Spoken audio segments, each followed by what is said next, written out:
Bonjour à tous et bienvenue dans ce nouvel épisode des interviews Scale to Sell. Aujourd'hui, je reçois Gilles Raymond. Salut Gilles. Salut, comment ça va? Très bien et toi? Toujours bien. Bon, alors tu es basé à Bordeaux, tu as eu pas mal d'aventures entrepreneuriales. La première que j'ai connue, moi, c'était Infusio. Ensuite, il y a eu Mobile République, devenu News République, vendu à Cheetah. Et puis après, tu as eu pas mal d'autres projets après cette réussite. Je vais te laisser nous en parler, notamment Edgy, sur lequel tu es aujourd'hui et qui vient d'annoncer une levée de fonds. Ouais, par où on commence? Ben, écoute, qui es-tu, Gilles Raymond, alors? C'est une longue question philosophique, mais je peux essayer de la résumer en 3 points. Alors d'abord, je sais faire qu'une seule chose. Moi, je sais que monter des boîtes, donc je suis serial entrepreneur. Edgy, qui est la dernière boîte que j'ai montée, est ma startup numéro 4. Mmh. Donc ça, c'est mon premier point. Le deuxième point, c'est que j'adore l'international. Donc je suis résident américain d'abord. J'ai vécu en Europe, en Asie et aux États-Unis. Et puis j'adore faire du business à l'étranger. Donc j'ai monté 14 filiales, donc 2 en Chine. J'ai racheté des boîtes aux États-Unis, en Russie, en Allemagne. Donc j'ai un gros, je sais pas si je suis bon, mais j'ai un gros background international.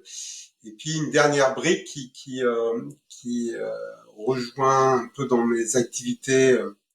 En tout cas, le sujet sur mes activités. Je veux croire que j'ai une brique en moi qui est humaniste. Et donc, j'ai monté une fondation qui s'appelle The Signals Network et qui protège les lanceurs d'alerte dans le monde et qui coordonne les grands médias pour des très grosses investigations. Donc, tous les grands lanceurs d'alerte dont on a entendu parler sur Facebook Files, Twitter Leaks, Uber Leaks, sont à un moment ou un autre ont été protégés par le parapluie, pour pas dire le gilet Kevlar, mais Mmh. le parapluie de la fondation The Signals Network. Cette fondation, tu l'as lancée après l'exit de News Republic, c'est ça? Ouais, j'ai trouvé un super moyen de dépenser très vite l'argent que j'avais gagné, même si l'État en prend 30% à sa charge, les 70 autres pourcents, c'est pour ma pomme. Ouais, les 2 premières années, je l'ai lancé et financé, et puis après, elle a pris son envol légitimement. Si on revient un peu sur ton parcours d'entrepreneur, ça commence comment? Et ça va jusqu'où? Alors ça commence tout de suite parce que l'histoire, c'est que je rejoins à la fin de mon école de commerce en stage de pré-embauche. Je rejoins une grosse boîte qui faisait du service informatique, une boîte qui faisait de mémoire plus de 2000 personnes. Et par des concours de circonstances, le dirigeant de cette boîte m'identifie, me scanne. Et puis lui il quitte la boîte et il dit je vais monter une boîte. Est-ce que ça t'intéresse de me rejoindre? On n'est que deux. Et donc je me retrouve jeune et moulu de mon école de commerce, complètement ignorant et incompétent, mais avec plein de certitudes, à bosser, à monter alors humblement. Hein, je caricature, mais j'amenais le café quoi.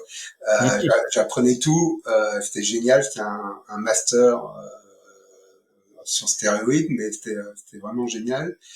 Donc je me retrouve dès le début à monter ma première boîte et c'était dur en termes de rythme de travail, en termes de pression, en termes d'apprentissage, hein, parce qu'il faut tout apprendre très vite.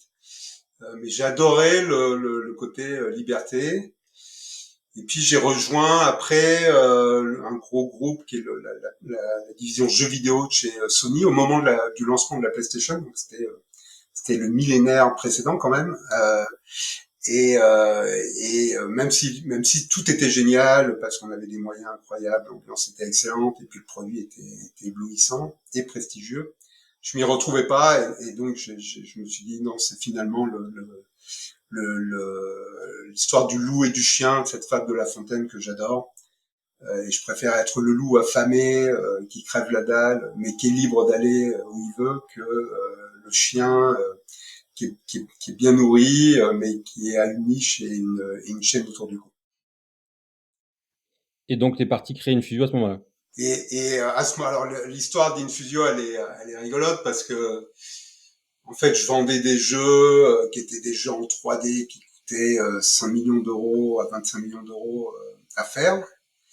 Et puis j'étais à l'époque j'étais responsable grand compte, donc je vendais ça à des hypermarchés. Et puis je voyais dans les têtes de gondole des petits jeux nuls en 96 x 48 pixels qui s'appelaient des Tamagotchi, qui étaient à l'opposé de des jeux en 3D que je vendais et qui cartonnaient plus.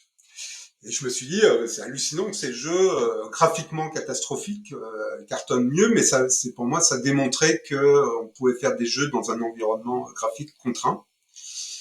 Et il se trouve que comme Sony PlayStation avait beaucoup d'argent, on était déjà équipé en 96 de téléphones mobiles. Ouais. Et il se trouve que donc j'avais les premiers Nokia et je voyais mon écran qui était le même que, mais vraiment le même que le Tamagotchi, sur lequel il y avait un jeu d'ailleurs à l'époque qui s'appelait Snake. Et je me suis dit peut-être qu'on peut faire plus qu'un jeu et peut-être qu'on peut les télécharger. Et donc j'ai monté là aussi sans vraiment savoir où j'allais et ce que je faisais, mais j'ai monté Infusio comme ça en 98. Donc Infusio, toi, tu l'as dirigé pendant 10 ans, si ma mémoire est bonne. Après ouais jusqu'en 2005 ouais. C'était quoi les grands paliers de croissance et le business model d'Infusio? Alors le grand palier de croissance, je pense qu'il y en a eu deux. La première, enfin, il y en a, ouais, on va dire, il y en a eu trois. Le premier, c'est, on fait un deal avec le groupe Orange, en tout cas Orange France, où on embarque un certain nombre de jeux dans le terminal, à l'époque c'était l'offre Ola, donc dans le terminal mobile, qui était une grosse offre où ils vendaient des millions d'exemplaires, pour pas dire une dizaine de millions d'exemplaires, et sur lequel, pour accéder à des niveaux supérieurs, il fallait déverrouiller le niveau par un envoi de SMS payant. Et le truc cartonne. Je crois qu'on avait 25% des gens qui achetaient un téléphone, jouaient jusqu'au niveau où ils devaient payer et payer. Donc ça, c'est la phase 1, où on démontre le case study, quoi, hein, mais à une ampleur, un niveau d'ampleur important. Et il faut bien comprendre qu'à cette époque-là, euh, la notion startup, elle était, on est en 98, hein, donc elle commençait à apparaître aux États-Unis, mais elle n'était pas en France. Moi, je me souviens qu'on était, à la sortie de ma promo, on était moins de 1% à vouloir créer une boîte, hein. Donc la voie royale, c'était vraiment pas la création C'était banque, finance, télécom.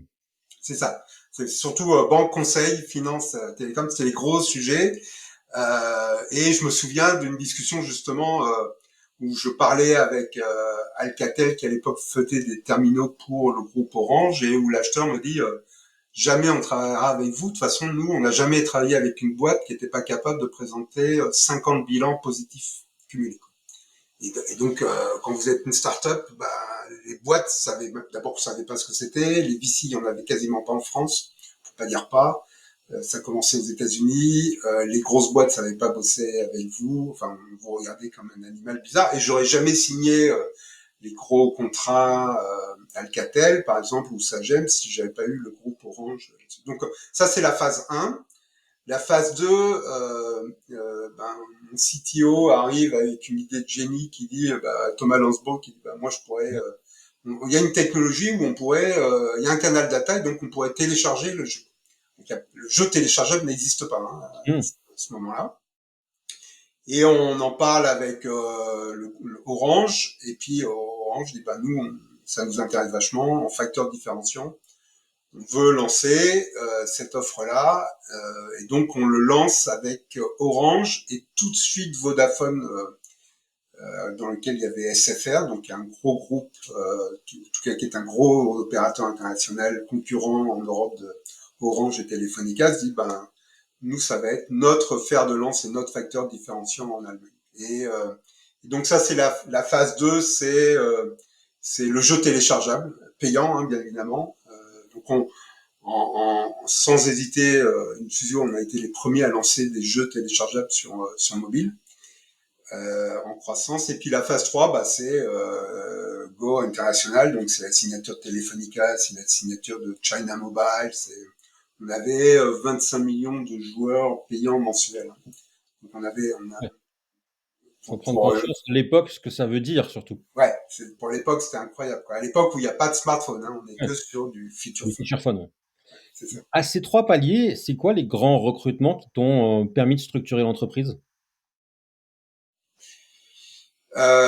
Super bonne question. Les grands recrutements, bah, c'est d'abord quelqu'un qui s'appelait Jake Corbett, qui a été à la fin le co-CEO. Moi, j'aime bien marcher en paire parce que j'adore le sparring partner.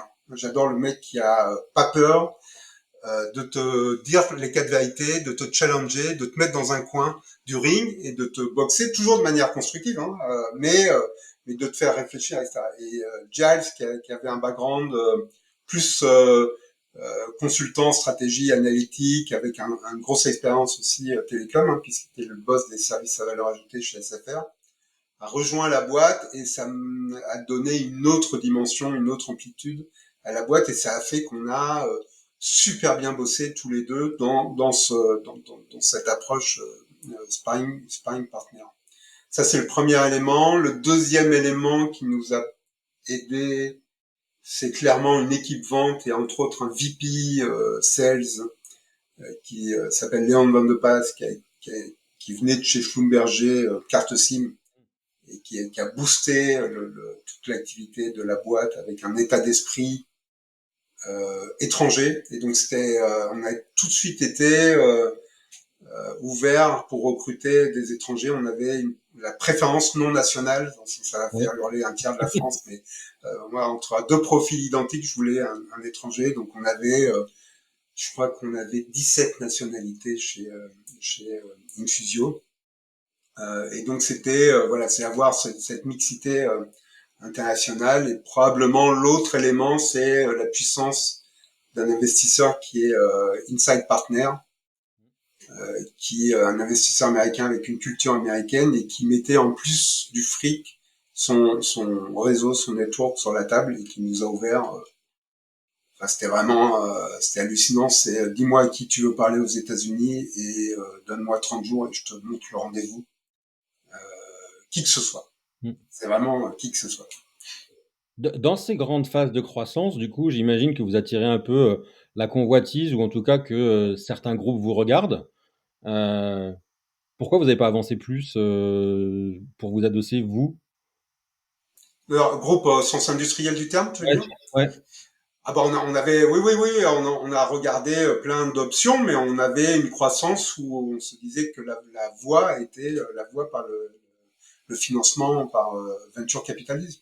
Donc c'était vraiment, on s'est adossé à, entre autres, Inside Venture, qui a été un vrai booster, quoi. Donc il y a un moment où en effet tu te dis, je m'adosse, mais attention, je deviens une dépense et je me ferme une partie de mon opportunité d'exit. ouais. Si je m'adosse entre guillemets à Vodafone, ben je viens de me fermer beaucoup d'acheteurs potentiels, hein, et c'est bien un des objectifs de Vodafone, hein, parce que le cœur de métier de Vodafone ou de Orange, c'est pas d'être investisseur, Ouais. c'est pas de faire un Vendre retour sur des services. investissement de placement, c'est télécom. Donc ils veulent te verrouiller d'une manière directe ou indirecte, hein. Notre choix, c'est de dire, bah non, on veut garder notre indépendance tout en ayant des moyens financiers qui étaient considérés à l'époque comme importants, qui d'ailleurs s'en dit long sur l'évolution de la culture startup qui aujourd'hui paraîtrait anecdotique, quoi. Mm. Vous aviez levé combien aujourd'hui au total sur Infusio? Alors tout cumulé, on a levé 45 millions de dollars. Donc c'est énorme pour l'époque. Et alors pour l'époque, c'est énorme. Juste pour donner quand même une idée, en 2003, on a fait une levée de fonds à 25 millions de dollars, qui était la plus grosse levée de fonds de l'année sur toute l'Europe. Avec 25 millions de dollars levés, vous aviez un article d'une page dans le Wall Street Journal. Je pense qu'aujourd'hui, vous avez péniblement un article dans TechCrunch Ouais. sur le même truc. Surtout, surtout pour des startups américaines. Toi, c'est à quel moment, du coup, que tu as commencé de t'installer aux États-Unis? C'est à ce moment-là ou? Euh, ouais, moi c'est 2000, c'est 2003. Alors en fait, il y a deux phases. On a besoin d'aller aux États-Unis parce que c'est un marché qui nous résiste, extrêmement concurrentiel et finalement, contrairement à ce qu'on peut croire, culturellement assez fermé. Donc le message c'est CEO must go to US si la boîte va aller aux US. Et en même temps, si j'aborde un terme un peu plus perso et moins 100% pro, je me retrouvais plus dans le Infusio et la taille d'Infusio. C'est-à-dire que brusquement, si je suis un peu dur, on était 240 personnes et je passais mon temps ou à faire des meetings internes ou à faire des meetings externes, mais il y avait plus de d'intuitu personae, on se retrouvait, on était 10, 15, 20 dans les meetings, ou à regarder des tableurs Excel. Ouais. Et mes journées C'est ça. se Voilà. résumaient à ça. Et quelque part, mais je le décryptais après, inconsciemment, ce que j'ai fait, c'est que j'ai voulu me recréer un environnement startup aux États-Unis et donc quitter le siège qui était super bien managé par Giles Corbett et me revivre une aventure startup dans un environnement quand même plus sécurisé aux États-Unis. Et du coup, Infusio, donc finalement, s'adosse à une société plutôt, on va dire, parce que le business n'avance pas forcément comme vous voulez. Toi, c'est un moment que tu vis comment? Alors Infusio, l'histoire d'Infusio, on est indépendant, hein, on a les investisseurs. Il se trouve qu'on a euh, une évolution technologique forte qui s'appelle Java, qui fait que notre Wall Garden, notre solution propriétaire, brusquement se retrouve en concurrence avec une solution ouverte. On n'est pas entraîné à travailler dans cet environnement complètement concurrentiel et on loupe ce virage technologique et l'enfer ou la descente commence. Quoi. Et là, plus la boîte est lourde, plus la descente Et est rapide, rapide. Quoi. plus heureuse. Et ouais, douloureuse, mais surtout rapide. Ça va vite, quoi. Et ça, c'est le premier élément. Et puis le deuxième élément, on est abordé par des gros groupes. Hein, on va prendre le risque de le citer. Je pense qu'il y a prescription, mais Yahoo, qui à l'époque était le Google, qui nous fait une offre en plusieurs centaines de millions de dollars de rachat. Et le board est extrêmement ambitieux et exigeant et loupe cette opportunité de vente parce qu'on veut 25% de plus. Donc on loupe une première opportunité. On est abordé par un deuxième groupe qui est européen, qui offre moins, qui est aussi loupé. Et puis après ces deux opportunités, bah, la descente continue et on se retrouve in fine à quasiment légalement on n'a pas tapé, on a vendu, mais officieusement pour moi je considère qu'on a échoué sur sur deux éléments, la possibilité de sortir par le haut avec une histoire merveilleuse, hein, puisqu'on aurait été vendu plus cher que quel coup, ce qui était quand même une très belle histoire à l'époque. Et puis le deuxième élément, c'est qu'on a complètement loupé le virage techno, qui est un gros perturbateur dans notre industrie. Et je suis d'ailleurs là-dessus, j'ai pas beaucoup d'estime pour Zuckerberg et ce que fait Facebook pour plein de raisons légales, on va dire, ou éthiques. Mais par contre, là où je suis ébloui, enfin des 50 éléments qui font que je suis ébloui par Zuckerberg, c'est entre autres sa capacité à avoir fait pivoter complètement Facebook d'une plateforme web à une plateforme smartphone, un groupe d'une taille très grosse et le tout en 12 mois. Quoi. Pour avoir vu pour avoir essayé de faire pivoter des boîtes parfois réussies, parfois pas réussies, et pas de cette taille-là, bien évidemment, sur des boîtes 1000 fois plus petites, c'est éblouissant comme réussite. Et d'ailleurs, quand il l'a fait, il était jeune, Et ce en move. plus, non, il est Il était très incroyable jeune. sur plein de sujets, y compris là-dessus. Ouais. Ouais. Et donc, du coup, pour revenir à ma question, comment toi tu vis justement cette chute? Alors d'abord, je la comprends pas. Parce que je suis aussi, d'abord parce que je la comprends pas, parce que je suis quand même très jeune, hein, de moment j'ai 30 ans quand même. Je me retrouve propulsé 30 ans, je dirige 250 personnes, je fais des levées de fonds, enfin ça va vite, je voyage dans le monde entier, je crois que je faisais 180 jours de déplacement par an, hein, donc je bouge pas mal. Euh, et puis je la comprends pas parce que je suis dans le nez dans le guidon et donc je la comprends qu'après, c'est-à-dire que la dernière année je sors, pour faire simple, alors, quand je sors politiquement correct, donc on met sur un poste à droite, je suis toujours dans la boîte et j'ai toujours un titre avec un C et un O, mais je suis plus, je commande plus la boîte, ce qui me permet de commencer à prendre du recul et puis à un moment, bah, je sors complètement à mon initiative et là, ça me permet de m'enfermer dans ma cellule monacale et de méditer.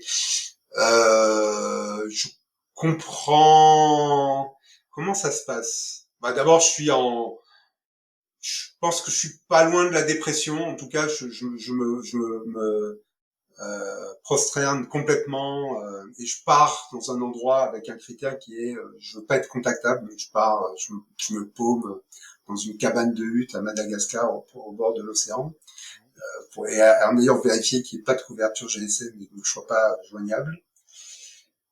Ça, c'est le premier élément pour essayer de me comprendre et surtout me protéger et me reconstruire. Et puis souffler. Le deuxième élément, je reviens. Le deuxième élément, c'est que je m'embête quand même très vite. C'est sympa le transat avec les pieds dans l'eau, mais au bout de 5 heures, on se dit bon ben et maintenant je fais quoi? Surtout qu'on a été habitué à un rythme fort. Je comprends que mon ADN ou que gravé dans mon ADN, c'est le plaisir de monter des boîtes, c'est ce que j'appelle le zero to one, quoi, le had a dream, je vais t'en faire une réalité. Donc je me comprends mieux sur mes moteurs personnels. Et puis je discute avec mes anciens investisseurs, enfin d'Infusio. Et là, j'ai quand même des retours qui me surprennent, qui sont, alors que moi je pense, à ce moment-là, je me dis t'es nul, t'as complètement planté, t'as loupé les opportunités, t'es physiologiquement cramé, psychologiquement cramé. Il reste plus grand-chose de la bougie et de la flamme, quoi. Et là, il se passe deux choses. D'abord, j'ai une Insight Partner qui me dit que j'appelle les deux board members et ils me disent Gilles, si jamais tu remontes une boîte, on veut être les premiers informés parce que on a adoré bosser avec toi. Et je me souviens, je dis à Insight, je t'ai juste fait perdre 25 millions de dollars. Quoi. Et le mec me dit, tu sais Gilles, on a prévu d'en perdre 200. J'ai pas de problème, ça fait partie de notre business model. On a vraiment adoré de bosser avec toi et donc voilà, on va être in sur ta prochaine boîte. Et puis il y avait un autre investisseur super prestigieux qui s'appelait Creator en Europe, qui était le mec Gerd Koller, on l'appelait le pape des VC. Et lui, il avait refusé d'entrer à Infusio. Donc Infusio à l'époque, c'était quand même l'équivalent de ce qu'aujourd'hui on appellerait une unicorn. Et donc je ne faisais que refuser des VC. Et donc pour une fois que je voulais faire entrer Creator, le mec, c'est lui qui me dit non. C'était assez inhabituel. Il me dit non. Et quand je rentre après avoir passé 2 semaines à Madagascar, quand je rentre, le mec m'appelle en me disant Gilles, je suis investisseur dans ta prochaine boîte. Sans savoir ce que c'est. Voilà, il dit moi je suis, alors il n'y avait pas de doute, hein, il fallait après aller le voir, aller le pitcher, etc. Mais je suis investisseur parce que le profil que tu as maintenant m'intéresse. Le fait que tu es failed, que tu t'es déjà monté une boîte et que tu es failed, maintenant m'intéresse et je suis prêt à te financer sur ta prochaine boîte. Et là, brusquement, je me dis, tiens, c'est bizarre. Moi, je me trouve nul et catastrophique, mais j'ai des échos de quelques mecs clés, hein, qui disent, et puis c'est pas que des belles paroles, je suis prêt à faire un chèque quand même, hein, donc Money Talks, qui disent, et ça m'a permis petit à petit de reconstruire. Et puis après, News Republic a été une histoire qui dit bon bah voilà, il y a un track record positif. Est-ce que du coup, au début de News Republic, là, tu viens de nous dire que tu terminais Infusio en étant physiologiquement éprouvé. Est-ce Ouais. qu'au début de News Republic, tu te mets une hygiène de vie particulière pour te protéger de justement ce stress ou de ces agressions qui t'ont diminué ces derniers mois? Alors j'étais plus, j'ai toujours eu sans flagornerie, hein, j'ai toujours eu une hygiène de vie qui fait que je tenais le stress. C'était plus le moral qui était à zéro, plus l'estime vis-à-vis de moi-même qui était à zéro ou à -10 d'ailleurs, que le stress. J'ai toujours bien dormi. J'ai des règles de vie qui me permettent de justement de trouver le sommeil relativement facilement, pour pas dire très facilement. Donc j'ai jamais eu à manager ce problème là, quoi, y compris dans des moments très durs.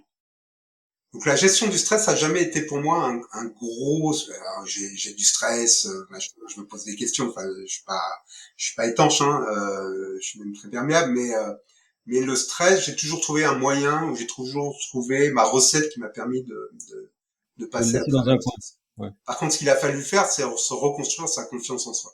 Mmh.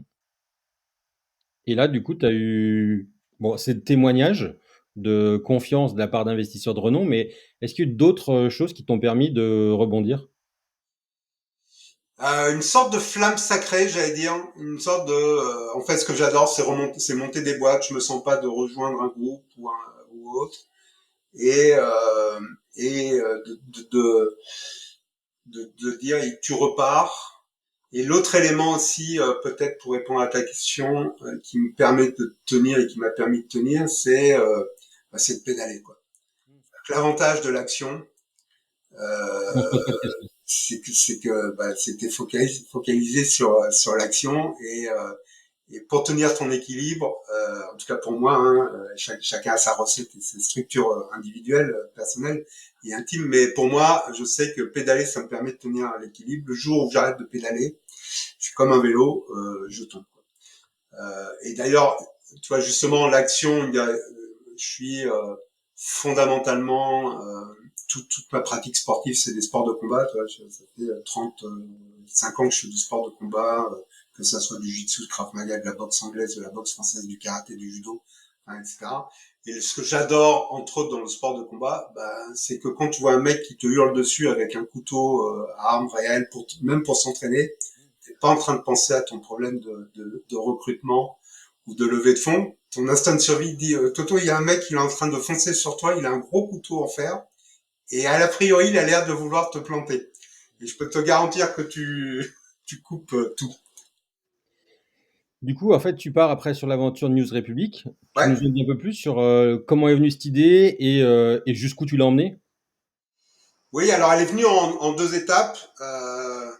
Elle est venue d'abord en se disant on va faire un moteur de widget, donc une sorte de mini App Store où Mmh. je peux pré-télécharger des mini applications, et puis je me retrouve, je peux sélectionner les différents médias, et donc on fait un deal. C'était assez incroyable d'ailleurs, parce que dès le début, j'arrive à avoir, d'abord j'arrive à lever 1 million d'euros directement avec Creator qui dit ben Mmh. voilà, moi Go. je crois à ton idée, et pour commencer en précis, il n'y a rien, il n'y a pas, il y avait même pas de boîte, quoi. En précis, je mets 1 million, ce qui à l'époque était, ce qui je pense aujourd'hui reste beaucoup, mais à l'époque était quand même incroyable. Et puis tout de suite, j'arrive à signer le groupe Lagardère, le groupe Amaury, donc le Parisien, dedans, puis quelques autres médias, et on se construit. Et puis le Samsung France qui dit moi j'embarque ta techno dans le téléphone OK. mobile. On lance, ça se passe super bien. Premier jour, on a 150 000 utilisateurs, donc légalement, premier jour, ça se passe super bien. Le smartphone est pas encore lancé, ou il se lance l'année d'après, ouais, il se lance l'année d'après de mémoire. Et là, je fais un petit déj avec un mec qui s'appelle Hugo Barra, qui était le patron pour Google de l'offre Android. Et je me souviendrai toute ma vie ce petit déj. Donc on est à Londres, il me reçoit à l'américaine, mec super speed. Il regarde le produit, il joue avec le produit. Waouh, c'est beau, waouh, très belle UX. Ça dure 20 secondes. IT, c'est vraiment bravo, quoi. Et qu'est-ce que vous faites pour le futur? Et là, je me dis, fous-moi, quoi. Je viens de lancer le produit, c'est le futur, quoi. Et donc, je lui dis, mais c'est ça, le futur. Et il me dit, il me regarde, il me dit, ok, si tu veux. Il me redonne le mobile, il fait, bon, je suis désolé, il faut que j'y aille. Sous-entendu, ok, t'es photogène. Il me met une grosse claque, quoi. Une grosse claque. Il me raccompagne avec le sourire, hein, tout ça poliment. Et ma première action, c'est qui ce mec, pour qui il se prend, machin. Puis le lendemain, tu te dis, peut-être qu'il a pas tort. Et puis la semaine d'après, tu te dis, mais en fait, il a complètement raison. Je suis sur du feature phone. L'arrivée, c'est le smartphone, même s'il n'est pas encore sorti, ou que c'est le tout début. Et donc on fait, je rassemble la boîte. On était 7 ou 8, quoi. Et je dis, les mecs, Voilà mon analyse. Et on va repartir d'une feuille blanche, on va refaire le 0 to 1 et on va reprendre une idée, on va retrouver une idée autour de ce qu'on a déjà développé. Et là, il y a un membre de l'équipe qui s'appelle Mathieu Ledet qui se dit moi, il y a quand même un truc aberrant quand je lis de la news, c'est qu'on m'oblige à acheter un numéro de un journal et que dans le journal, en fait, ou dans le magazine, ou autre, il y a 30% qui publie qui m'intéresse. Hein. J'achète, si je dis j'achète Le Monde ou j'achète l'équipe, ce qui m'intéresse dans l'équipe, c'est le foot, mais la Formule 1 m'intéresse pas. Le basket m'intéresse pas, l'aviron m'intéresse pas. Si j'achète Le Monde, bah, International News, ça m'intéresse. Économie, ça m'intéresse, mais le reste m'intéresse pas. Et pourtant, je l'ai acheté. Quoi. Et il dit, et le truc aberrant, c'est qu'en plus, bah, j'aimerais lire 2 fois plus, voire 10 fois plus de news sur le foot si je suis fan de foot, et 10 fois plus de news sur l'écho si l'écho m'intéresse. Et donc on se dit, bah, il faut qu'on bâtisse. À partir de là, on est en brainstorm, hein, ça dure 3 jours, et puis on se dit, bah, il faut qu'on bâtisse un outil qui permet de personnaliser la news et de recevoir toute la news sur les thématiques que tu veux. Et c'est comme ça que News République commence, quoi. C'est sur cette offre-là. Et à la fin, pour devenir, ou à la fin, ouais, à la fin, pour devenir un truc qui est, je trouve assez fascinant, que je continue à trouver fascinant, qui dit, ben, je choisis parmi 250 000 thématiques. Donc, je peux suivre un joueur de foot très spécifique à Nantes, je peux suivre ce qui se passe à Gaza, je peux suivre, etc. Donc, je suis le rédac chef de mon app, de ma news. Et on recevait de mémoire par jour 50 000 articles. Et on avait une sorte de ce qu'aujourd'hui on l'appellerait sans aucun doute de l'intelligence artificielle, mais à l'époque c'était pas ça, mais un système qui comprenait de quoi parlait la news, en partenariat avec Wikipédia, qu'on taguait et qu'on poussait sur la chaîne, sur les chaînes de l'utilisateur. Donc je pouvais suivre le Dalai Lama, Chine, Apple, le joueur de foot du Girondin de Bordeaux, et recevoir toutes les news qui tombaient dessus. Avec en plus quand même un avantage que je trouve fascinant pour des raisons ouais, d'ouverture d'esprit et de morale, c'est que bah, quand je suivais Palestine, je Mmh. recevais les news de CNN, mais je recevais aussi les news de Al Jazeera et je recevais aussi les news du Jerusalem Post. Et donc ça me permettait de suivre l'actualité de ce qui se passe en Palestine avec tous les angles de vue, qui était, que je trouve, je pense qu'il manque ça à notre planète Terre, mais c'est un autre sujet. Et du coup, c'est quoi le business model de News Republic? C'était pub. Euh, donc c'était pub, on se débrouillait pas mal. Hein, c'était à l'époque où la pub dans les médias générait un revenu suffisant, pas grand, mais suffisant. Quoi. Vous gériez vous-même votre régie ou vous l'aviez externalisé? Ça s'était passé comment en fait? Et du coup, On en fonction. externalisait tout en sachant que Facebook Ad faisait 30% de notre revenu. Hein, donc D'accord. on était entre guillemets très dépendant de Facebook Ad. En tout cas, c'était Facebook qui en partait une grande partie. Quoi. On a fait un autre élément qui était important dans notre business model pour revenir vers toi. C'est HTC a été, ils avaient fait un Apple News avant Apple et ils nous avaient embarqué dans leurs terminaux sur le home screen. Donc, tu allumais ton mobile et si tu faisais un swipe right, tu voyais les news que tu avais personnalisées ou pas par défaut sur ton home screen. Donc, ça faisait Une bonne personnalisation, ouais. ouais, un taux de pénétration et de personnalisation assez incroyable. Et comme ils voulaient pas de pub, ils nous payaient Mmh. ce qu'on touchait en pub dans le meilleur des cas. Quoi. Ça a été aussi une très belle source de revenus.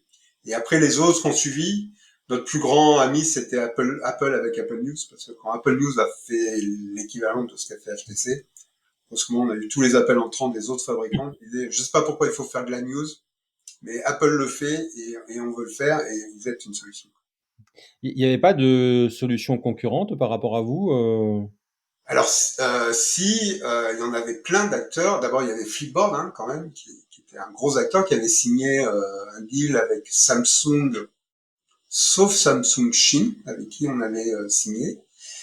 Euh, euh, mais euh, mais on gagnait un certain nombre d'appels d'offres sur un seul critère, en tout cas sur le premier critère, qui était que, contrairement à ce que faisaient tous nos concurrents, qui étaient de crawler le web, d'acquérir ou de prendre les flux RSS sans respecter les conditions générales, les terms and conditions des éditeurs de news. Nous, on avait choisi la face nord, on signait les deals, on avait des accords avec les médias, on avait bâti une machine à signer des deals, donc on avait 2500 médias signés. Hein. Donc, la majorité des médias mondiaux. Ouais, c'est ça, on signait 2,5 deals par jour en moyenne. Hein, pour pas donner. Alors il y avait tout, hein. Ça allait de CNN à Reuters à un blog super connu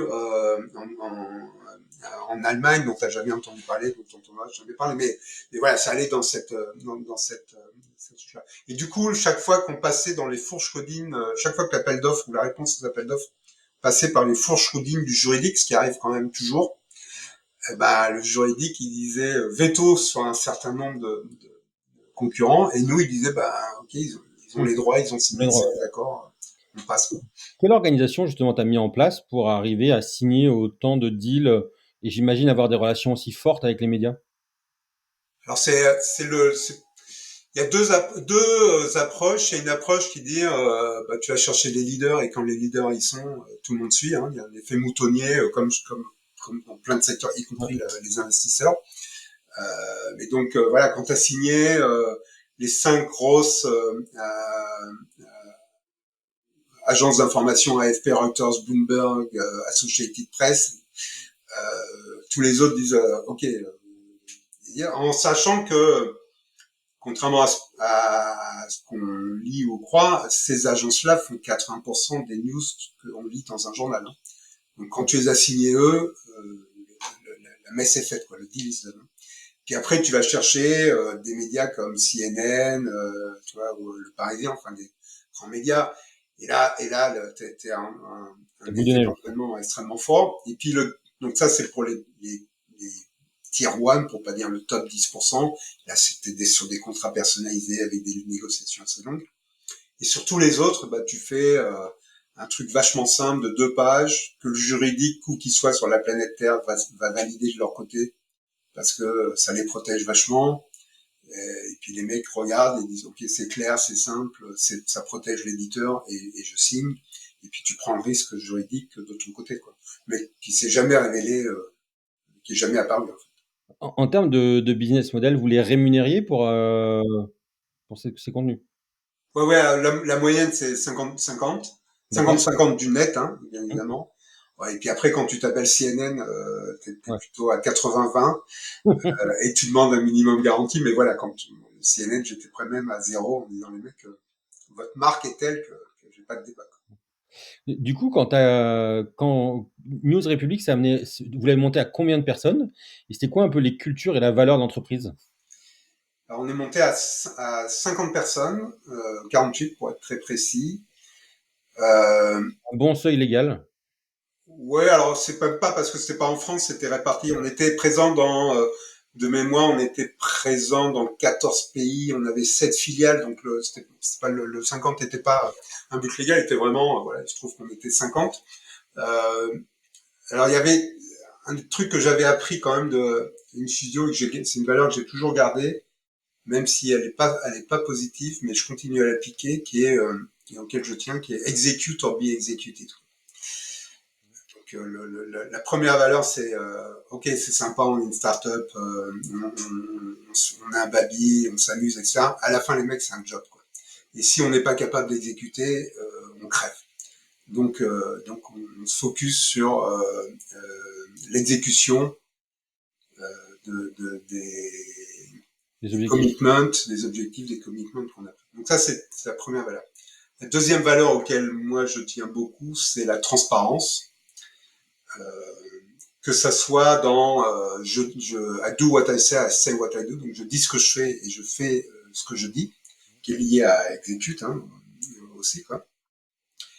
Mais la transparence, ça veut aussi dire je me suis planté et je vous le dis et c'est normal et c'est génial et j'ai toujours encouragé les gens à se planter parce que pour moi, on connaît tous la recette pour pas se planter, en tout cas je la connais bien. Hein. Le mec qui se plante jamais, c'est le mec qui faut rien. Tu fais rien, tu te plantes pas. Si tu fais 1000 trucs, statistiquement, tu vas te planter 100 fois.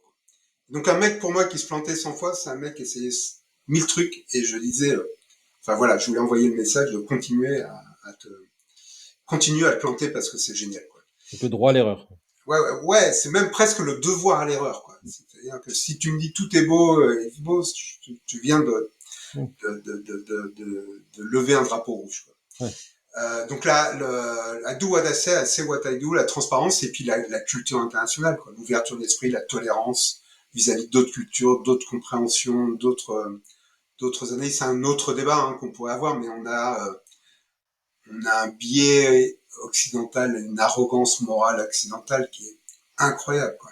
Je comprends pas, vu, c'est un autre débat, hein, mais Mmh. vu l'histoire qu'on a, nous, Européens ou Occidentaux, comment on peut commencer à oser à donner des leçons de morale au reste du monde, quoi.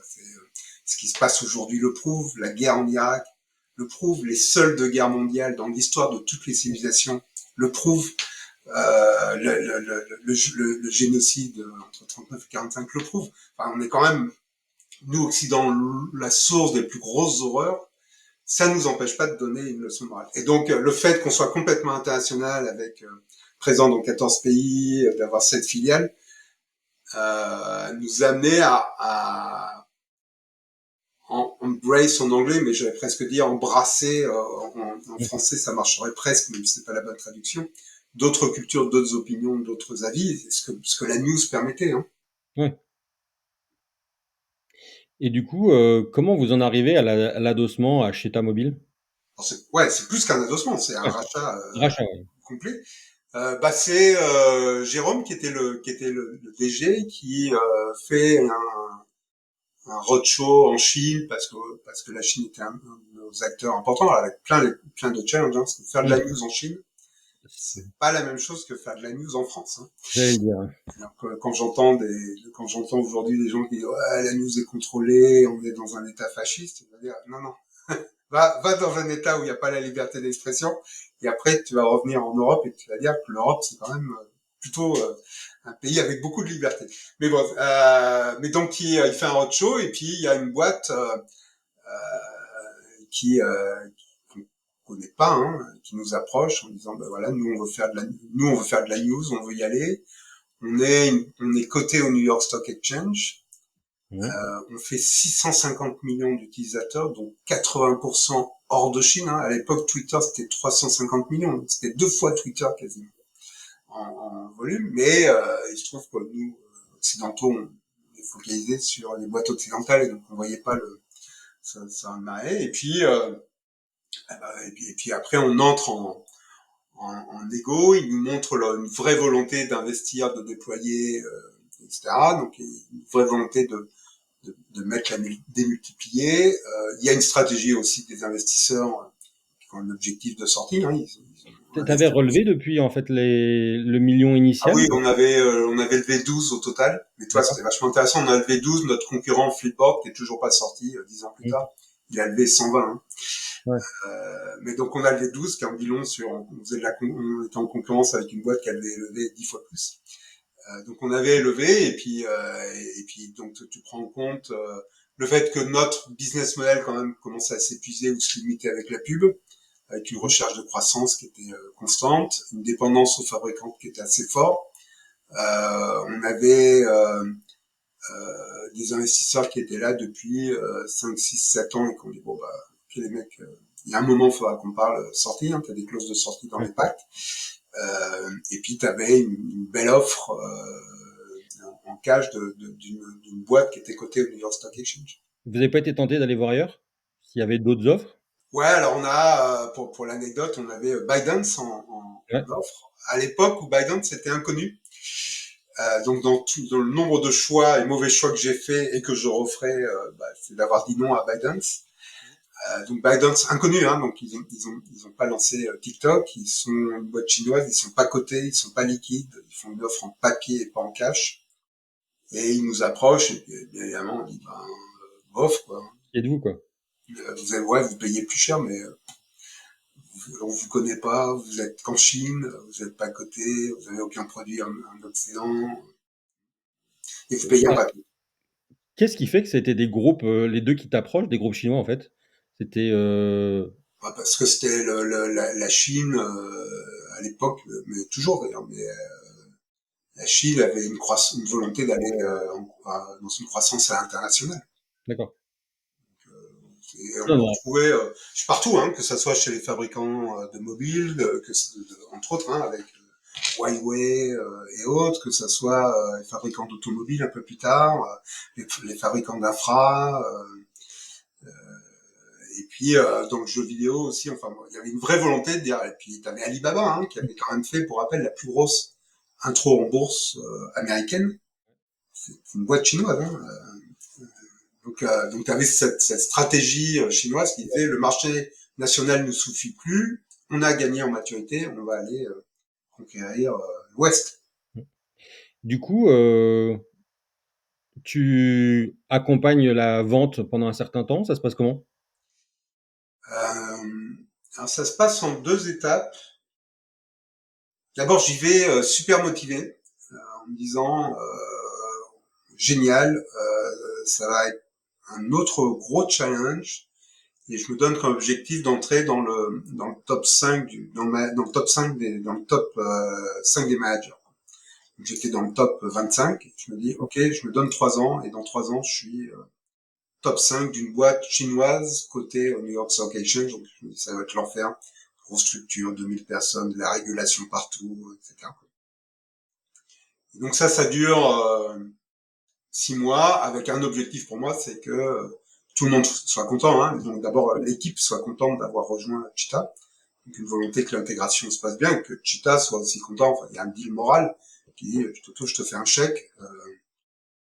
Pour que il faut que j'ai de la valeur à la sortie de ce chèque. Donc pour aussi que ça se passe bien côté Cheetah. Et puis je comprends au bout de 6 mois que pour être dans le top 5, il faut habiter Pékin, parler le chinois, être chinois et surtout être validé par le Parti communiste chinois. Et comme j'ai aucune de ces compétences-là, je, Ça va je, être dur. je me dis bon c'est mort quoi. Et donc à partir de là, mais dans une discussion intelligente, hein, c'est dire bon voilà, je m'y retrouve pas. Comment on fait pour que je sorte sans que ça vous porte préjudice et que ça soit pour moi qualitatif quoi. Puis discussion ouverte. Et puis voilà, au bout de je me dis ouais c'est ça, la discussion est assez rapide hein, à la chinoise, hein, ça dure 30 jours. Et puis après ils disent tu fais du gardening pendant 6 mois, puis après t'es libre. Mmh. D'ailleurs, le processus de vente à Cheetah, il a duré longtemps ou il était rapide aussi? Alors la négo a duré très longtemps. Le processus a été standard. La négo où on se retrouve autour d'une table et on négocie de manière intense à 17-18 heures, voire 20 heures par jour. Celui-là, normalement, il dure entre 3 et 5 jours. Mmh. Avec Cheetah Mobile, il a duré 11 jours, qui fait partie en tout cas, j'étais accompagné par un banquier de la Silicon Valley qui faisait 30 deals par an et qui disait que il faisait partie des plus longs deals qu'il avait fait de sa vie, alors que les montants étaient quand même pas incroyables, enfin, surtout dans la Silicon Valley. Quoi. Et c'était quoi les points d'achoppement? C'était des points légaux? Ou c'était une façon, on va dire, chinoise de te tester? Ah ouais, c'était de la stratégie de négo dure, Ouais, où il voulait tester. On a fait quand même deux ruptures de négo, une au tout début, ouais. à heure 2, donc tu vois, deuxième heure on sort, deuxième heure on sort. Donc c'est dur et une l'avant-dernier, voire le dernier jour, ouais le dernier jour d'ailleurs, ou l'avant-dernier jour on est rompu et puis ils sont revenus le lendemain, mais ouais t'as de la ils font des tests et ils font des tests qui sont durs en négo. Mais d'ailleurs, il faut avoir un certain courage pour rompre, j'imagine, les négociations quand tu sais à quel point le deal peut être game changer pour toi et pour tes et te permettre de rembourser tes investisseurs. Ah ouais. Réponse oui. Je peux même raconter pour l'histoire le, le, les 2 premières heures. Alors Mmh. c'est pas moi qui avais le courage, hein, c'était le Mmh. banquier Mmh. et je recommande à quiconque qui vend une boîte de s'accompagner avec un pro, hein, parce que c'est un métier et un savoir, mais je peux raconter ça où donc les mecs arrivent de Pékin, Me demande pas pourquoi, on est dans le plus gros cabinet d'avocats américains de Palo Alto, sur University Avenue. Donc, je sais pas pourquoi quand une boîte chinoise achète une boîte française, ça se passe à Palo Alto, mais en tout cas, ils choisissent, c'est à Palo Alto. Et donc, on se fait 60 minutes de présentation, update sur le business, où là, tout le monde, que t'es beau, t'es tatoué, t'es bronzé, t'as les dents blanches.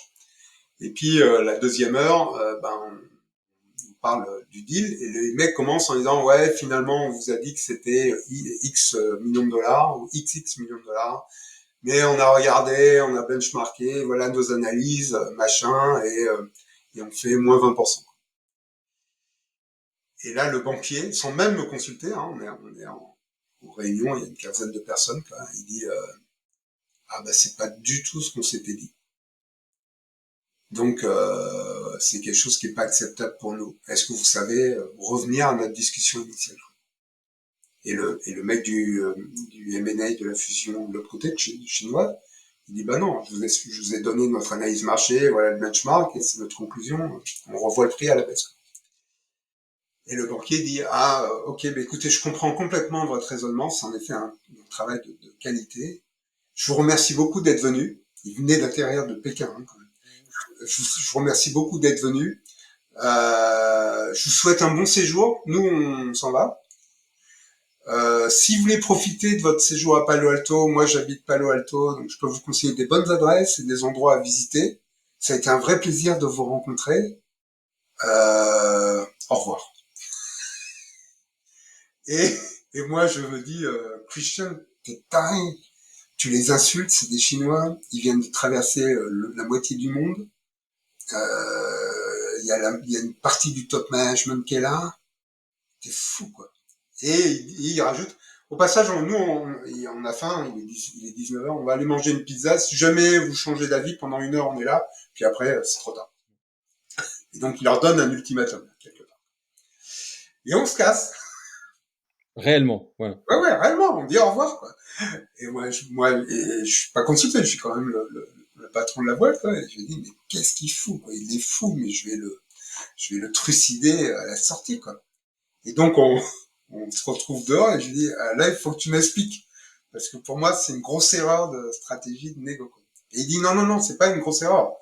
On définit des règles, on est le patron les dirigeants du cadre. Si le mec, quand tu as défini des règles en commun, il les respecte pas et qu'il voit que ça passe, ben, il va continuer à ne plus jamais les respecter.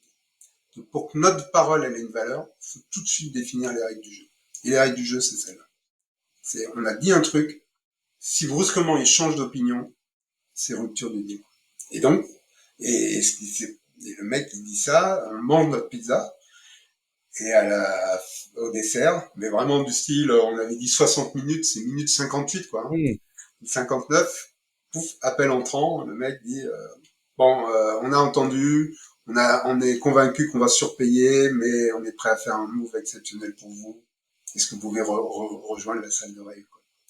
Mais voilà, c'était ça l'ambiance. Et la deuxième rupture était aussi tendue? Ouais, bah la deuxième rupture, bah, se passe quasiment la veille de la signature, où les mecs revoient complètement la structure du deal, entre l'equity et le cash. Et là, c'est moi qui dis, bah, excusez-moi, mais ça, je sais pas faire. Je pense que c'est pas sérieux comme offre. Mais j'étais vraiment énervé. Hein. Il était 2 heures du mat en plus. Ça faisait 11 jours qu'on négociait, ou 10 jours qu'on négociait. Donc 10 jours à négocier à 18h, 20h, ça épuise, quoi.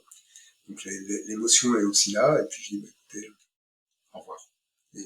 Et quand il me rappelle le lendemain, en me disant on est prêt à négocier, je dis alors c'est vous qui allez venir chez moi, on ne fait plus dans le cabinet à Palo Alto. Le Palo Alto c'était complètement au sud, moi j'habitais complètement au nord, il y avait 1 heure et demie de bagnole.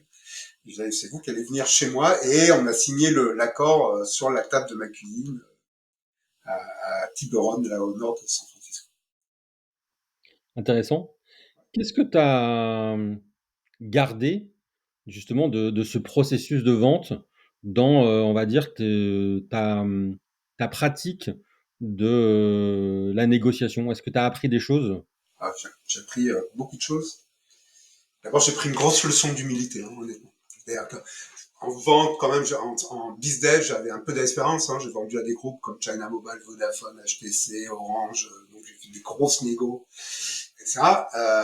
Et j'ai découvert d'autres modes, d'autres méthodes, etc. Et donc ça a d'abord été une leçon d'humilité en disant, ok, t'es pas mauvais, mais t'as encore 250 000 autres choses à apprendre. Ça, c'était pour moi la première leçon. La deuxième leçon, c'est vraiment cette approche-là qui dit, il y a un cadre, tu diriges le cadre.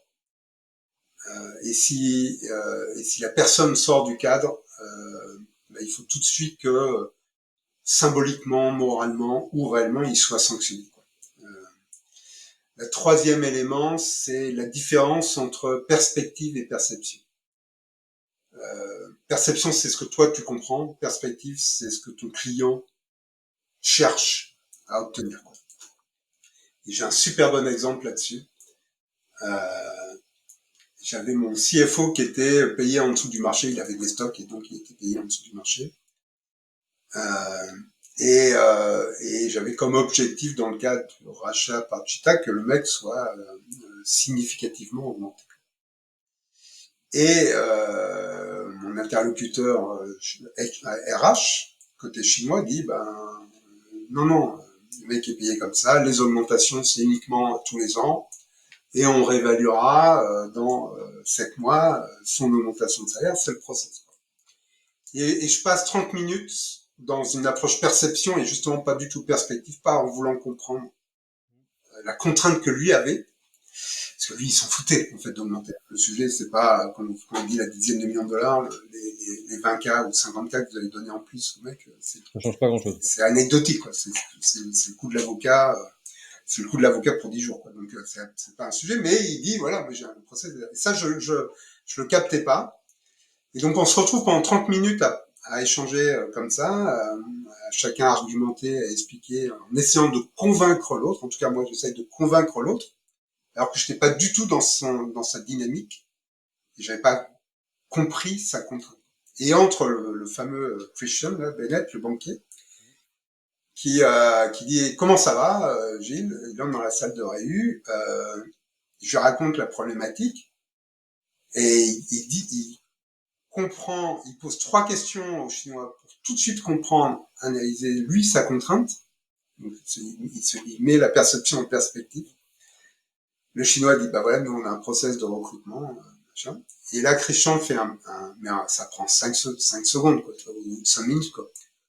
Le mec fait preuve de créativité en disant, ok, on l'augmente tout de suite avant la vente. Là, on l'augmente de 50%. C'est avant la vente, ça pose pas de problème. Ouais. Et le mec dit, ouais, non, ça me pose pas de problème, ça. Ok. Tu peux annoncer à Nicolas qu'il a augmenté de 50%. C'était. Ouais. Et donc, c'était vraiment ce multiplicateur qui est perception, perspective fois créativité, quoi. Et on avait résolu un point d'achoppement qui était finalement qui n'avait pas d'enjeu dans la vente. Changement de point de vue, on oublie souvent de le pratiquer parce qu'on veut regarder juste avec notre prisme, mais pas forcément avec le prisme de notre interlocuteur. Ouais, complètement. Ouais, c'était vraiment, voilà, il y en a plein, mais pour moi, celui-là a été un bel exemple. Et donc, du coup, après Mobile République, tu quittes, tu pars avec d'autres projets. Donc, on a commencé d'évoquer le thème de la fondation. Ouais. Euh, C'était quoi tes différents. Déjà, comment tu t'es organisé et du coup, c'est quoi tes projets actuels sur lesquels tu interviens? Alors d'abord, il y a quand même, je le soulignais pour les auditeurs, quand même, il y a un truc incroyable, c'est que tu réalises le rêve, quoi. Tu te dis, c'est fini, j'ai plus besoin de bosser. Je peux mettre un transat sur une plage au sable doré avec l'eau transparente et les pieds dans l'eau, etc., quoi. Et puis en fait, tu te rends compte que c'est juste le cauchemar, ça.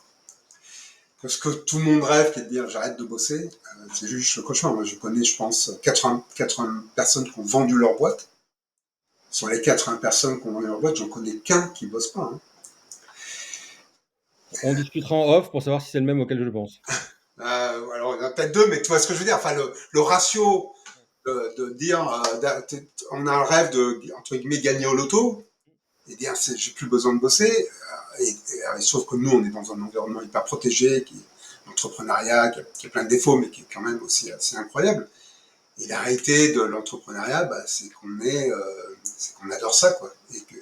Qu'on se retrouve à rien faire, c'est très très dur à gérer, quoi. C'est un vrai savoir-faire de ne rien faire, quoi.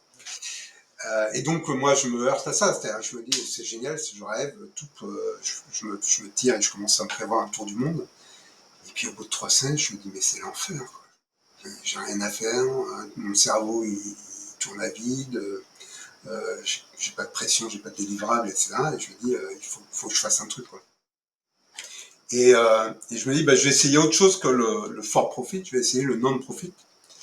Et j'avais constaté plusieurs éléments dans le monde des médias.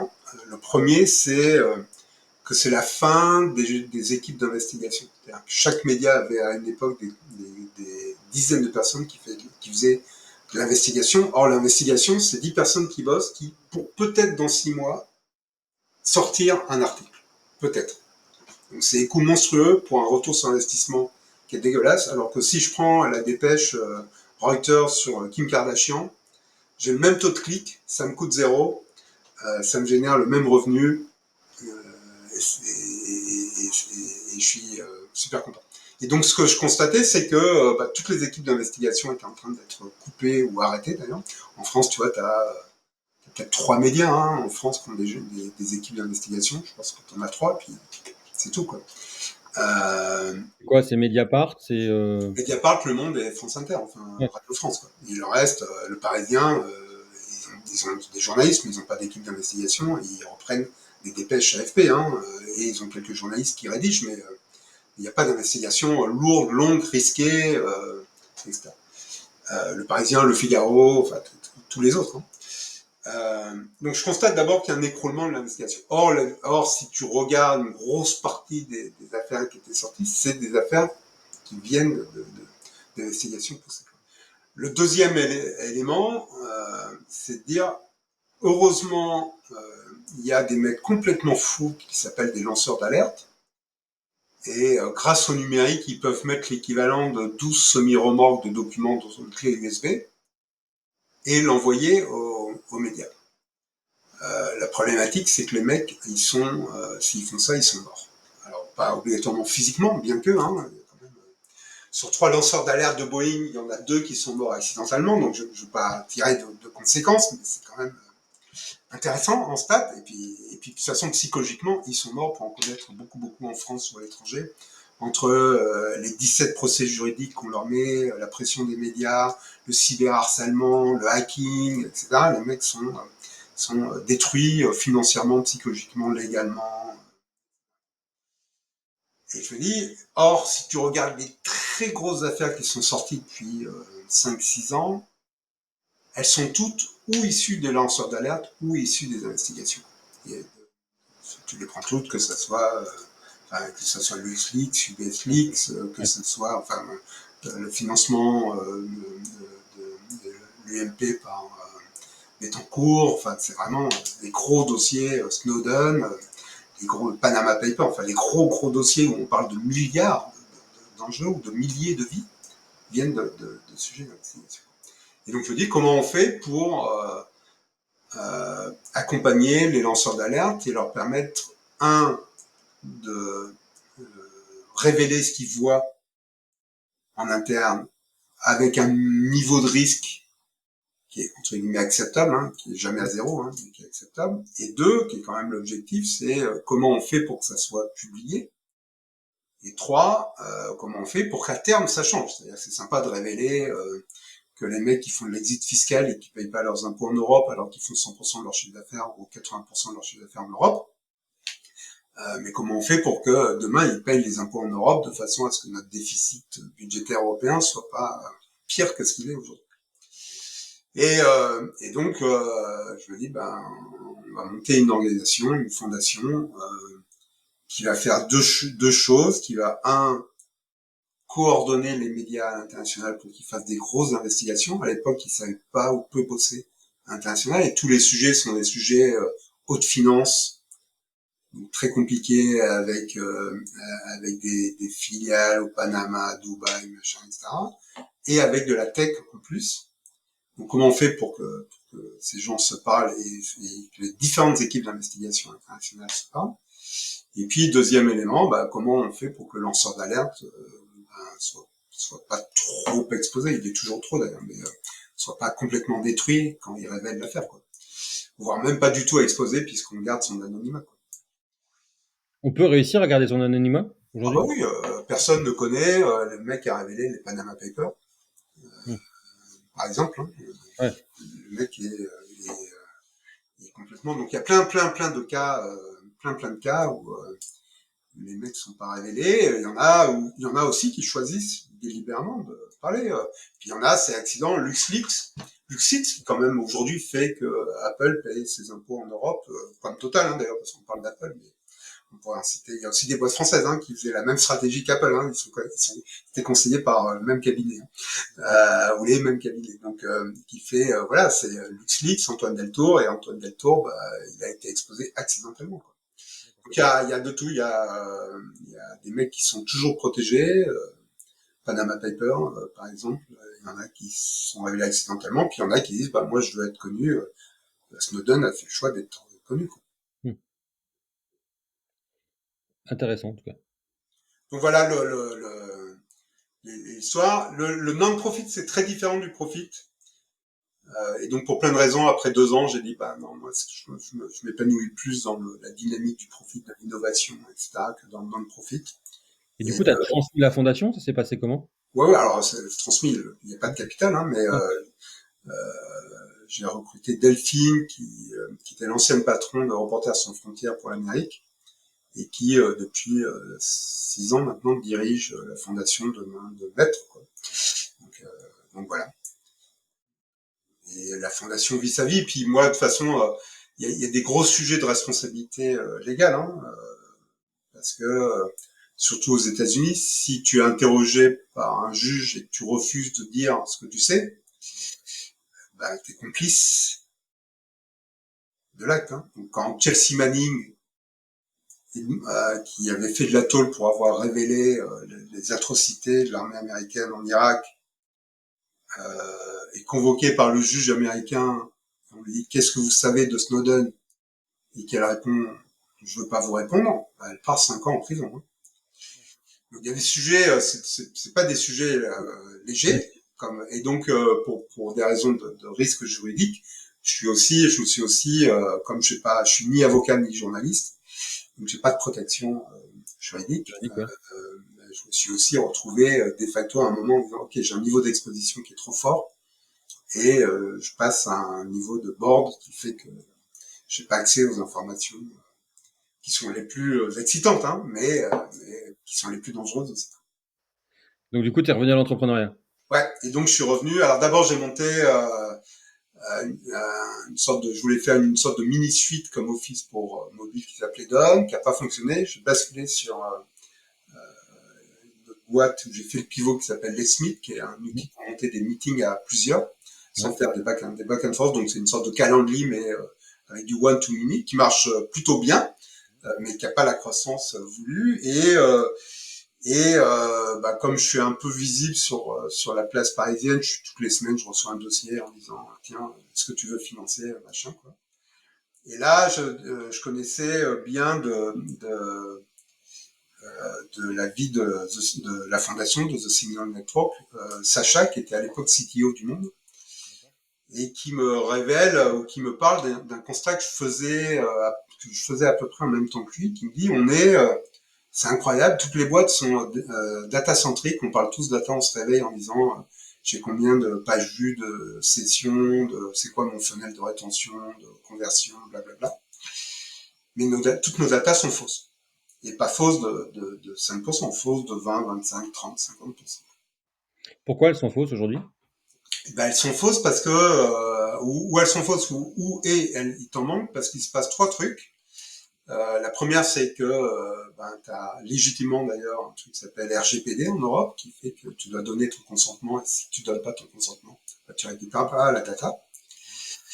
Donc ça, c'est quand même entre 30 et 70% de la data qui s'en vont.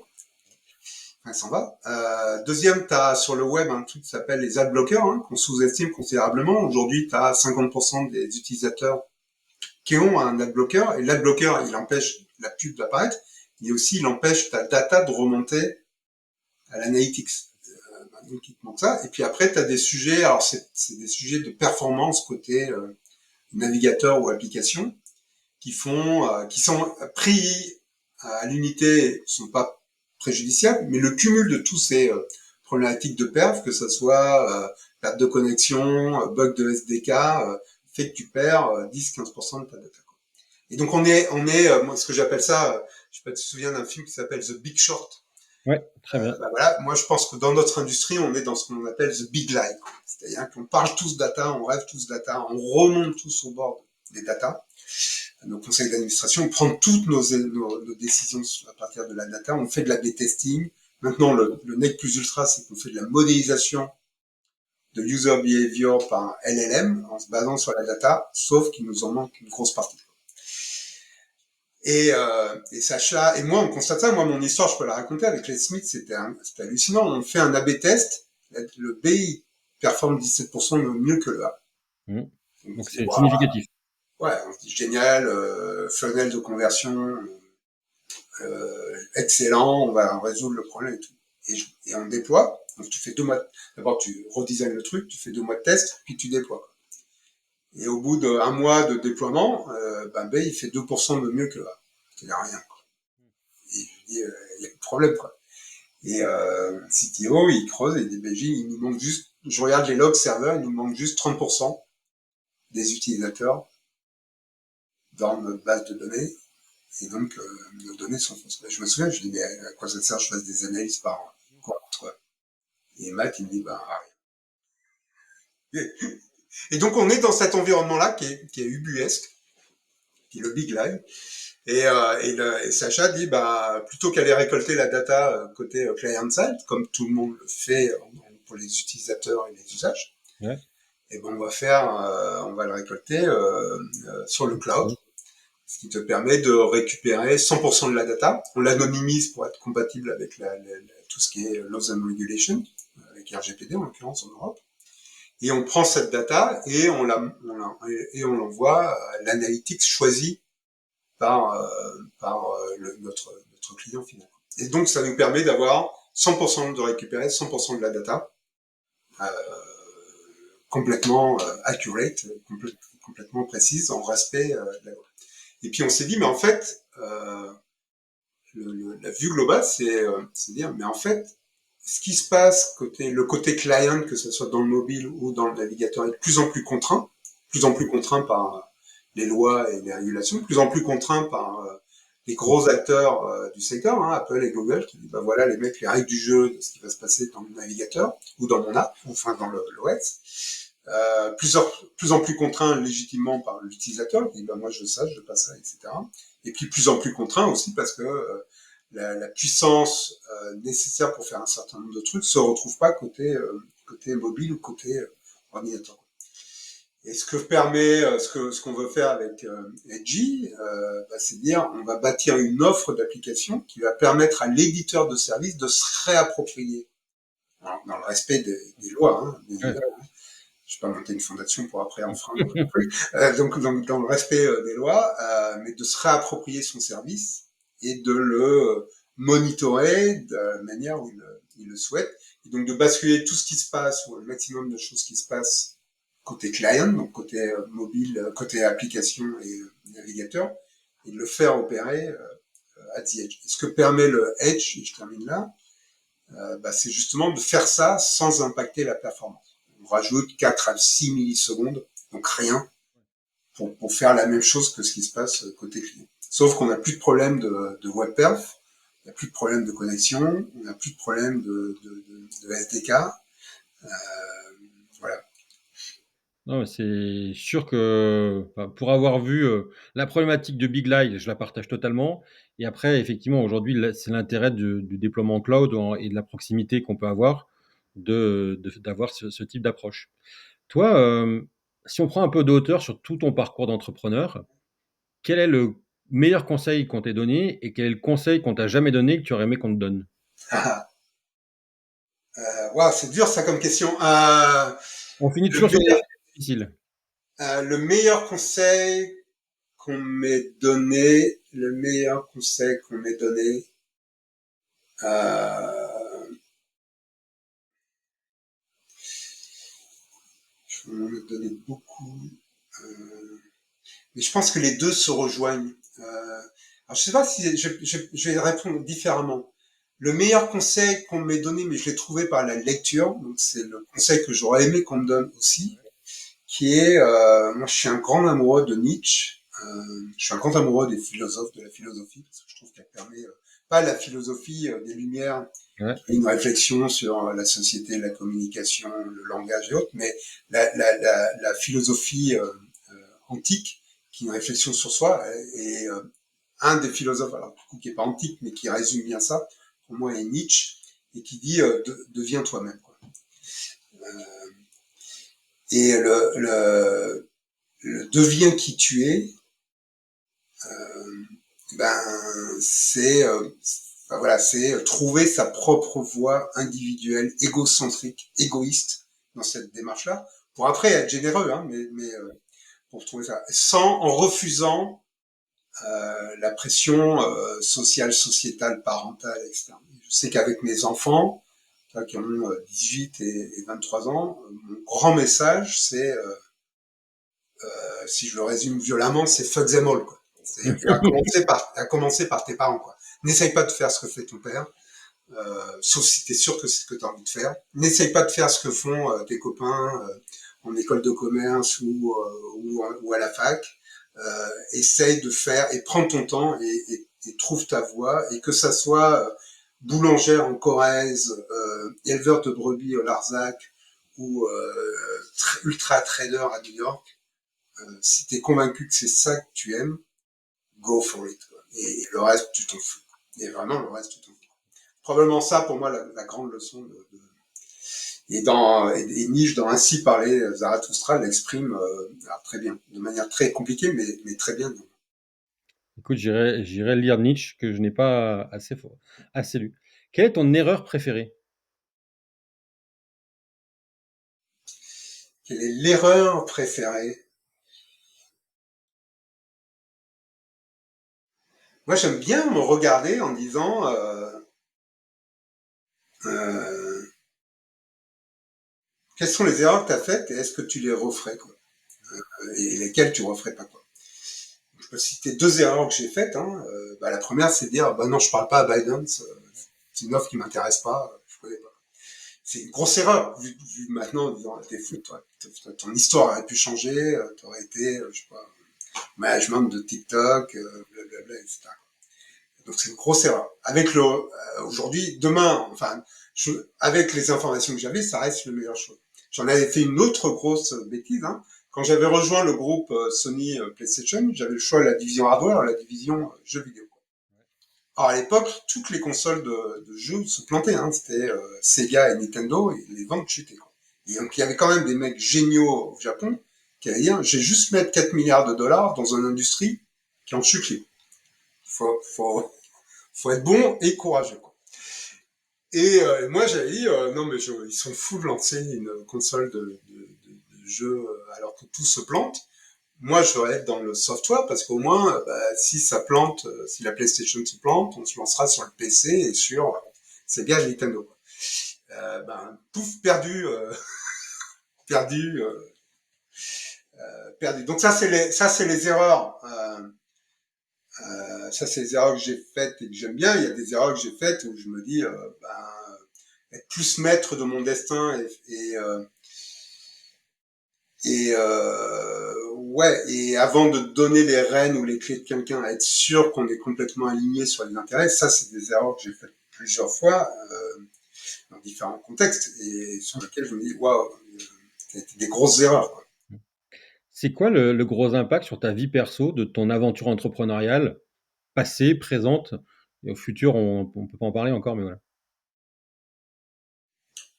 C'est quoi le gros impact sur ma Gros vie impact sur ta vie perso? Alors, quelle perso, est la définition de ma vie perso? celle que tu n'affiches pas. D'accord.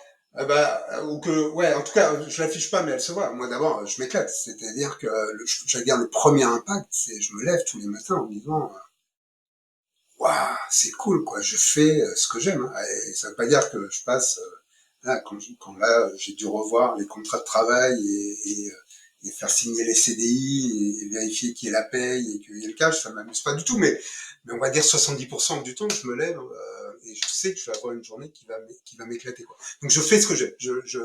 Le choix de l'entrepreneuriat qui n'était pas évident quand je l'ai monté quand je l'ai fait il y a 30 ans, c'est de dire wow, j'ai trouvé ma voie. Quoi. Et il n'y a pas de y a pas de il n'y a pas de mauvais choix pour moi.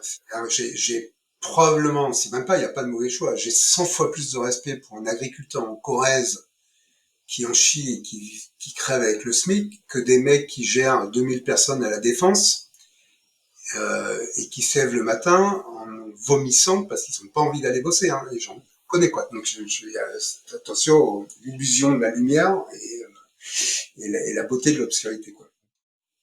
Donc ça, c'est mon premier point. Et puis mon deuxième point, c'est une certaine liberté de pensée, d'opinion que j'aurais pas si j'étais dans un groupe. Je suis très attaché ouais, à cette liberté de vivre où je veux, de penser ce que je veux, de dire ce que je veux. Ouais. On va rentrer dans la phase finale qui est le quiz improbable. Vas-y, Alors, tu as le droit à un joker, je rappelle la règle, mais sinon, d'accord. tu réponds à Il y a toutes les combien questions. de questions? 12 ou 13. D'accord. Voilà. Ok. La première, t'es thé ou café? Redis ça.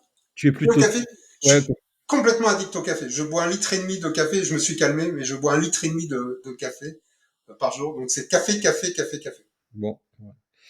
Si, on va parler de ta dernière entreprise. Si elle pouvait parler, quel serait son mot préféré?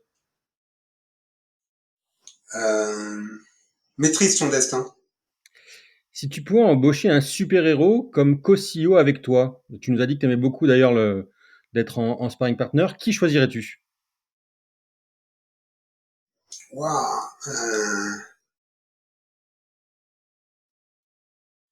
Nietzsche, c'est pas un super-héros. Pour moi, c'est un super-héros. Non, mais des grands penseurs. Je pense que des grands penseurs, pour moi, c'est les super-héros. Quoi. Des mecs qui ont de la recul, qui réfléchissent sur hey, qu'est-ce que tu fous sur Terre. Quoi. Et d'ailleurs, je peux juste prendre une minute là-dessus parce que, entre guillemets, moi, je souris et j'ai un sourire très ironique sur le sujet quand je vois qu'on cite des chefs d'entreprise sur sur leur sagesse philosophique. Quoi. C'est un peu comme si je demandais à Nietzsche de gérer Apple, quoi. Ça marche pas, quoi. Le niveau est tel que c'est bien, mais tu vas pas faire grand chose, quoi. Et donc, je pense que ce serait pas mal qu'on fasse appel à des gens dans chacun de leur expertise. Donc, ouais, Nietzsche, pour moi, serait mais je suis très amoureux de ce mec-là. Si l'aventure entrepreneuriale était une saveur de glace, quel serait le parfum pour toi? Menthe. Menthe parce que il y a un côté menthe piquante. Il y a un côté ça pique, et puis il y a un côté c'est extrêmement c'est quasiment tout le temps rafraîchissant. Quelle est ta chanson hymne?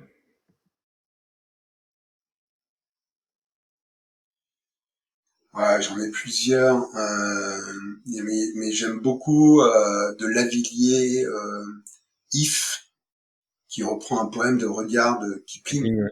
Mm. que j'aime beaucoup, mais ouais. Si tes concurrents étaient des personnages de dessins animés, qui seraient-ils? Alors sur Edgy, je sais pas si c'est bon signe ou pas bon signe, mais on a du mal à trouver des concurrents. Euh, Si c'était des... Ben, je vais utiliser mon joker. Bon. Quel est le plat le plus bizarre que tu as mangé pendant un repas d'affaires? Wow, alors là, je peux en faire une longue liste parce que quand tu es dirigeant d'une entreprise et que tu vas en Chine, Tout est bizarre. les équipes se font un malin plaisir de tester jusqu'où tu peux aller, quoi. Donc j'ai mangé des araignées, de la peau de serpent, de la peau de cochon, des œufs sans année. Ce sont pas des one Anglia eggs, mais en liste de ce qu'on m'a fait tester, des plus, je suis soft, des plus originaux, j'ai dégusté, quoi, dans tous les sens du terme, dégusté. Si tu pouvais voyager dans le temps à une autre époque, à quelle période aimerais-tu entreprendre? La Mésopotamie, l'Égypte, la Mésopotamie, Moi, je suis fasciné par. C'est une grosse leçon d'humilité pour notre civilisation occidentale. Hein.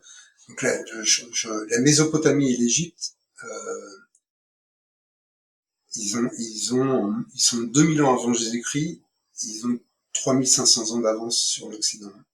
Donc, si on va si tu vas à Abu Simbel, tout à fait au nord de l'Égypte, près du Soudan, tu as le temple de Toutankhamon, qui a 1600 ans ou 1700 ans avant Jésus-Christ. Les mecs, ils ont des statues de 12 mètres de haut. Ils font des premiers dessins en 3D. Ils font que le soleil, quand il se lève, éclaire le temple, tout le temple, quoi. Nous, à la même époque, super civilisation occidentale, ce qu'on arrive à faire, c'est à mettre 4 menhirs en vertical. Et parfois, quand on a de la chance, on en met un cinquième qui tient sur les 4. Et donc là, tu as tous les possibles. Et ce qui se passe, donc tu as tous les possibles parce que la civilisation, elle est extrêmement avancée. Les mecs, ils ont un empire qui est incroyablement, enfin, qui est immense, quoi. Et pour maîtriser un empire de cette taille-là, il faut maîtriser la communication, l'écrit, enfin, un certain nombre de technologies. Il faut avoir une administration éduquée. Enfin, c'est assez hallucinant, quoi. Et le truc a disparu, hein, quand même. C'est-à-dire qu'aujourd'hui, l'Égypte fait partie des 50 pays les plus pauvres, quoi. La Mésopotamie, c'est l'Irak et la Syrie, hein, aujourd'hui. C'est quand même, donc c'est une très grosse leçon d'humilité. J'invite les Américains à réfléchir quand ils votent dans 15 jours d'ailleurs, hein, sur la fragilité d'une démocratie, d'une civilisation. Mais je pense qu'à cette époque-là, en Mésopotamie, en Égypte, enfin, c'est hallucinant, t'as 3500 ans d'avance sur le reste du monde, en tout cas sur l'Occident, quoi. Je pense que tout est possible. C'est sûr que c'est une période passionnante. Ouais. Est-ce que tu es plutôt McDo ou gastro? Je pense que la dernière fois que je suis allé dans un fast-food, c'était il y a 15 ans. Bon, ça répond à la question. Donc je suis pas McDo. Je suis pas non plus d'ailleurs pour l'anecdote très gastro. Moi j'ai du mal avec le gastro. Où tu dois te plier à des règles, quoi. Je me dis ouais mec, ça me coûte une blinde. Moi je suis là pour me détendre. J'ai envie d'y arriver en jean. J'ai pas envie qu'on me tire la chaise. Je veux parler au serveur. Je veux que le serveur me parle normalement. Donc je suis plus proche de du gastro, mais le gastro dans sa toute simplicité, quoi. Est-ce que tu es plutôt lundi matin ou vendredi soir? Je suis les deux. J'adore me lever. Moi j'adore vivre. Quand je me lève le matin en me disant la vie est belle. Je sais pas ce que c'est le Happy Friday, je comprends pas. Mais je sais pas non plus ce que c'est que le Happy Monday, quoi. C'est chaque jour est super et unique, donc je suis les deux. D'ailleurs, petite parenthèse, comment tu organises un peu ton temps d'entrepreneur? Tu travailles tout le temps ou tu te laisses quand même du temps libre les week-ends ou des périodes bien particulières? Alors il y a plusieurs éléments. D'abord j'ai un certain niveau de liberté, hein, puisque mes kids sont grands, donc j'ai quand même moins de devoirs familiaux, quoi. Entre 18 et 23 ans, mon fils entre le samedi soir entre voir son père et sa copine, il fait le mauvais choix et donc je le vois pas.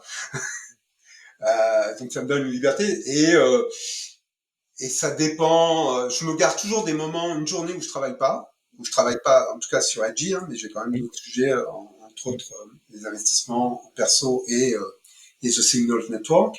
Mais en tout cas, je travaille pas sur IG. Et puis après, ça dépend vraiment de mon envie, quoi. Quand j'ai envie, quand il y a des sujets qui m'excitent, je vais bosser tout le samedi ou tout le dimanche. Et puis, il y a des fois où je me dis, bah non, je vais faire un break, mais de même que j'ai pas d'hésitation pendant la semaine de dire, bah non, c'est bon, je suis crevé, je vais me faire un break et à 15 heures, je ferme l'ordi et puis arrivera ce qui arrivera, quoi.